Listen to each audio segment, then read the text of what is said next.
शिवसेना उद्धव बाळासाहेब ठाकरे पक्षाचे माजी नगरसेवक अभिषेक घोसाळकर यांच्या हत्या प्रकरणाच्या तपासाबाबत पोलिसांवर दबाव असून या प्रकरणाचा तपास पोलिसांकडून योग्यरित्या केला जात नाही आहे, असा आरोप अभिषेक घोसाळकर यांचे वडील आणि शिवसेना उद्धव बाळासाहेब ठाकरे पक्षाचे ज्येष्ठ नेते विनोद घोसाळकर यांनी मंगळवारी मुंबईत पत्रकार परिषदेत केली।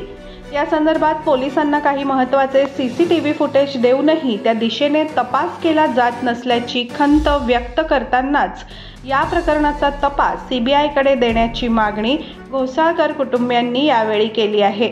धक्कादायक बाब म्हणजे मॉरिस नरोन्हा याने कार्यक्रमासाठी अभिषेक सोबत आपल्यालाही बोलावले होते, परंतु उशीर होत असल्यामुळे अभिषेकने मला दुसऱ्या कार्यक्रमाला पाठवले, असा दावा त्यांच्या पत्नी तेजस्वी घोसाळकर यांनी केला आहे। माझ्या मुलांच्या सुदैवाने मी तिथे गेले नाही आणि माझा जीव वाचला, असं तेजस्वी म्हणाल्या।